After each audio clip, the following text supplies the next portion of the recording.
ini terkait dengan kenapa kok ulama ini itu berbeda pendapat ya.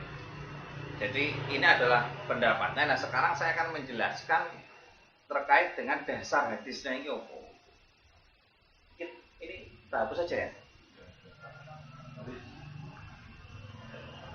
Nah sekarang terkait dengan hadisnya, kenapa kok sampai nanti sehingga semuanya pada tahu, oh kira-kira ini aku harus cenderung kemana gitu kan. Nah ini adalah terkait dengan hadisnya. Hadis yang pertama dari Abu Hurairah semuanya ya. Yang pertama adalah idza istaiqadha ahadukum min naumihi. Jadi ini hadis yang pertama ya. Jadi idza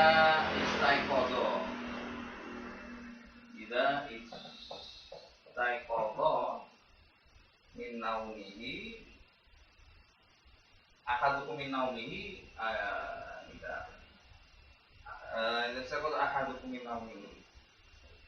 Nah ini terusannya tidak saya tulis, cuma saya tulis buat apa biar tahu. Jadi jikalau salah satu engkau itu bangun dari tidur, maka cucilah tanganmu. Dulu betul ketika pertama kali kita membahas terkait apakah wajib atau tidak mencuci tangan, oke? Nah ini adalah hadis Abu Hurairah bahwa ini yang mendasari orang mengatakan bahwa najis itu kalau kena kepada airnya, maka air itu jadi ikut najis. Clear ya? Ini adalah hadis yang pertama. Kemudian bahwa ini adalah yang nazarat anak qalilun najasah yunajisun qalilul ma, bahwa najis itu dapat memberikan efek najis jikalau air itu sedikit. Itu tadi ya, air itu sedikit. Wa kadzalika aidan hadits Abu Hurairah at-tsabit an Rasulullah sallallahu alaihi wasallam qala la yabulanna ahadukum fil ma'i ad-da'im tsumma yarji'u. Hadis yang kedua, la yabuluna, terus bacaannya adalah la yabulanna ahadukum fil ma'in da'im. Jadi semain da'im. Jadi tidak boleh salah satu dari engkau ya itu pipis di air yang dia diam. Main daim itu dia diam. Air tidak mengalir. Main daim itu air tidak mengalir. Jadi jangan kencing di air yang diam. Kemudian engkau bersuci dari situ. Oke, clear ya. Jadi hadis yang pertama ini, hadis yang kedua ini tadi. Ini yang mengatakan bahwa dengan berpendapat bahwa najis itu dapat mempengaruhi apa? Kesucian air. Nah, kemudian ada hadis lagi bahwa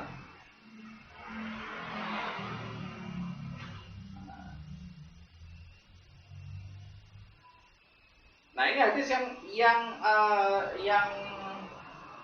tidak, yang mengatakan tidak. Artinya bahwa hadis yang lain daripada ini tadi, bahwa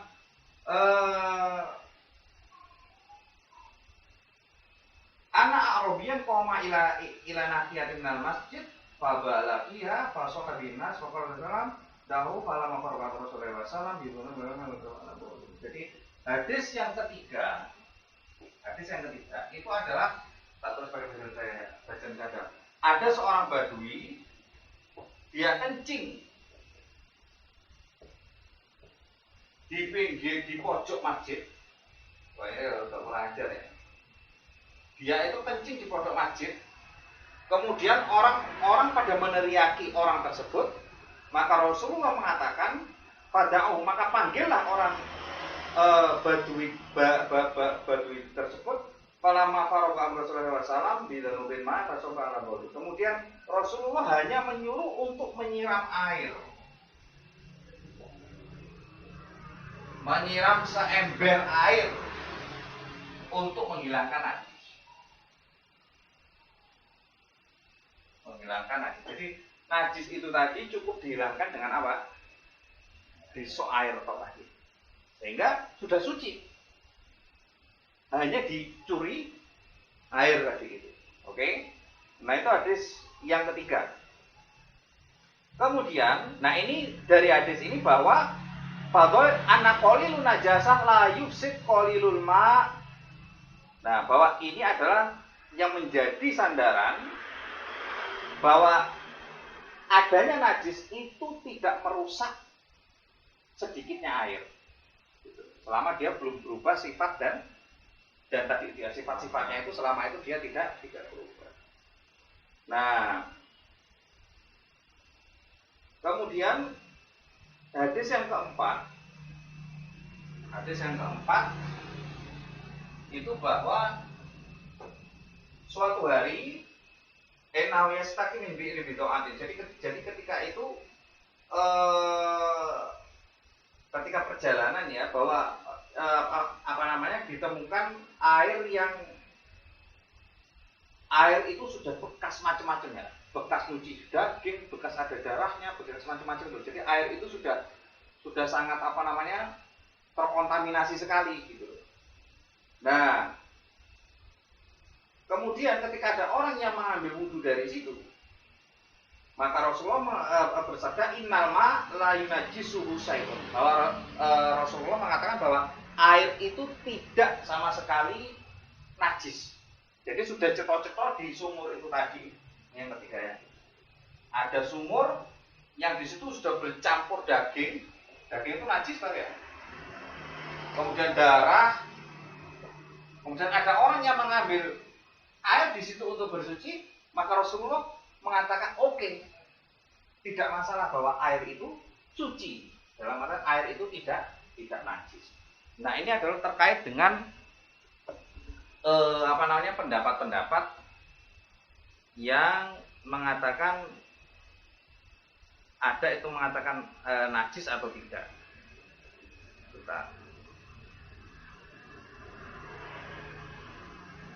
Iya, rodok ya. Rodok dalam ya.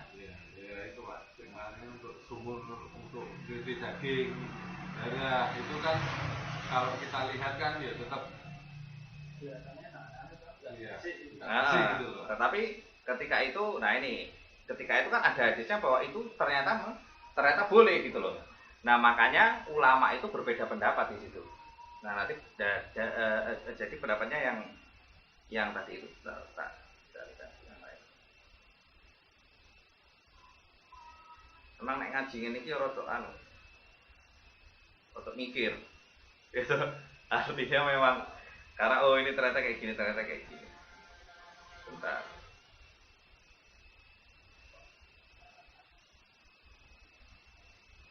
Tadi dari 4 hadis ini saya ajak untuk berpikir, mencoba untuk memahami kenapa kok sampai ulama itu merumuskan pendapatnya itu tadi. Kalau kebenarannya ya tanya Allah yang tahu. Yang pertama adalah Imam Malik tadi mengatakan bahwa apa tadi Imam Malik? Mau dia itu sedikit, mau dia itu banyak, selama tidak berubah salah satu sifatnya, maka dia itu tetap suci. Maka dia Imam Malik mengacu kepada hadis ini yang tadi. Yang ketiga dan yang keempat tadi.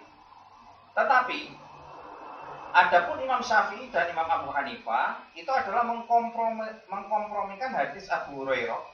Jadi ini tadi ya, ada di sebuah hadis Abu Hurairah tadi, 2 hadis ini tadi. Dan hadis Abu Sa'id. Nah, hadis Abu Sa'id ini yang 2 ini tadi. Mengkompromikan dengan bahwa yang dimaksud dalam kedua hadis Abu Hurairah adalah air yang sedikit, sementara yang dimaksud dalam hadis Abu Sa'id adalah air yang banyak. Nah, jadi 2 ini tadi itu maksudnya adalah air yang sedikit. Jadi la idza istaqatu ahadukum min naumihi ini tadi, jikalau air itu sedikit, mungkin ketika habis baru bangun tidur, kemudian ingin berwudu di bejana yang kecil, gitu ya. Hadis yang kedua juga layak bulana, jangan kamu kencing di tempat yang tergenang air, yang airnya itu tidak mengalir, dengan asumsi bahwa air itu sedikit. sehingga ini menjadikan itu dia najis. Karena dia itu air sedikit. Ini dua ulama besar ini mengkompromikan hadis ini, mencoba untuk mencari benang merahnya itu, jalan tengahnya itu gimana gitu loh. Nah, kemudian hadis yang ketiga keempat yang tadi ini, karena semuanya hadis ini sama-sama sahih, sama-sama sahih gitu loh. Kemudian yang ketiga keempat ini berlaku ketika ini adalah berlaku ketika najis itu tidak masuk air, tetapi air itu hanya sebatas menyiram najisnya.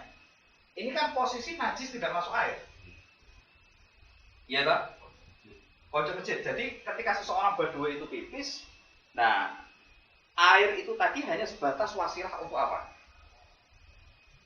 Menghilangkan daripada najis itu tadi. Bukan najisnya itu yang masuk air. Dan yang keempat ini, sumur itu kan sifatnya airnya oke. Airnya banyak gitu ya. Airnya banyak sehingga dia tidak tetap apa-apa, dia tetap suci. Karena kenapa? Karena jumlahnya itu banyak. Sudah paham ya di sini ya. Jadi kenapa kok ada yang berpendapat boleh saja mau itu kalau Imam Maliki itu boleh, tetapi kalau misalkan sedikit itu beberapa itunya mengatakan makruh. Hanya dibenci saja. Yang airnya sedikit tetapi tidak berubah sifat airnya, tetapi itu ada najisnya. Tapi boleh saja dipakai untuk berwudu. Tetapi kalau imam yang lainnya mengatakan jika itu kena najis dan tidak berubah sifat-sifatnya, maka kalau sedikit itu najis, tapi kalau banyak itu tidak najis. Iya, dari sini ada pertanyaan enggak? Clear ya di sini ya. Nah, kemudian Ibnu Rusdi itu mengatakan bahwa sekarang yang menjadi ukuran, saya ini sepakat ya, yang menjadi ukuran itu air itu layak atau tidak sebenarnya apakah air itu kalau kita minum itu kita rela atau kita itu tegel untuk minum. Ukurannya ini loh.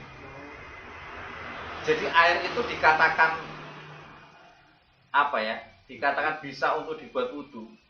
Kan ini ada beberapa pendapat ya. Kan ada beberapa sekarang. Nah, apakah najis itu nanti kalau misalkan masuk ke air yang sedikit itu kita itu masih tegel enggak untuk minumnya? Artinya untuk dikonsumsi gitu loh. Kalau masih tegel berarti ya itu suci. Ini kalau pendapat Ibnu Rusdi ya, pengarang dari buku ini.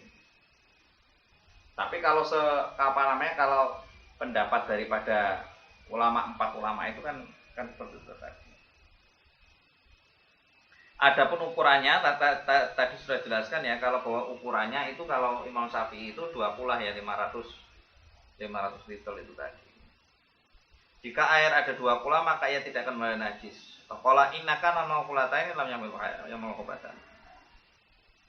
Intinya itu kalau saya itu ya kalau bisa itu kan 500 liter itu kalau keadaan ideal. Selanjutnya masuk lagi keadaan yang tidak ideal kedua. Kalau misalkan tidak ada yang ideal kedua ya pakai yang Imam Hanifah itu bahwa air itu tadi najisnya itu tidak kemana-mana, hanya terlokalisir di situ. Sekarang kan tidak sampai 20 misalkan. Jadi kita tuh santai aja. Menurut saya, jadi tidak usah berpatokan terlalu kenceng-kenceng lah untuk menyikapi ini. Karena toh juga semuanya ada dalilnya. Kalau ideal pakai yang 20 lah. Ini kalau kita misalkan kemana gitu ya, kalau misalkan ke hotel atau kemana atau kemana saja lah. Kalau di rumah sendiri kan jelas, tidak perlu dipertanyakan. Ini kalau dalam bepergian atau dalam apapun, kalau misalkan itu dia di 20, maka dia sudah wajar, clear. Tapi kalau misalkan misalkan ada najis di situ, botolnya kucing apa sendiri, artinya dia cuma terlokalisir di situ. tidak kemana-mana. Ini yang kedua. Kan kucing kan bisa aja kan, kucing itu kan masuk belum kan masuk ke dalam, apakah air itu berubah enggak?